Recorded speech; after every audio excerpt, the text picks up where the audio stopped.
Hello people, last వీడియోలో చెప్పాను కదా, గోరింటాకు 10 to 15 మినిట్స్ పెట్టుకున్న ఎర్రగా పండేలాగా ఒక సీక్రెట్ టిప్ చెప్తానని. ఏం లేదు, ఒక గిన్నెలో ఒక గ్లాస్ ఆఫ్ వాటర్ తీసుకోవాలి. దాంట్లో ఒక 4 to 5 లవంగాలు, 3 బిర్యానీ ఆకులు అండ్ ఒక టేబుల్ స్పూన్ కాఫీ పౌడర్. మనం ఏ కాఫీ పౌడర్ అయినా యూస్ చేయొచ్చు. ఈ మూడింటిని బాగా మిక్స్ చేసి స్టవ్ మీద పెట్టుకొని ఒక 10 మినిట్స్ ఉడకబెట్టుకోవాలి.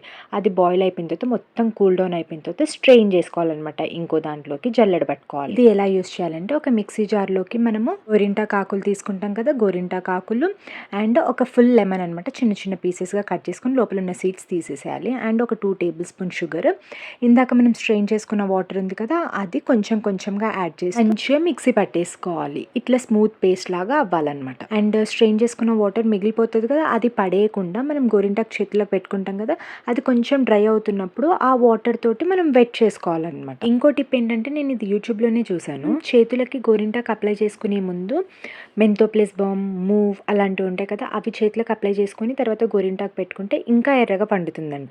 ఈసారి గోరింటాకు పెట్టుకున్నప్పుడు ఇలా ట్రై చేయండి. Thank you for watching. Please subscribe.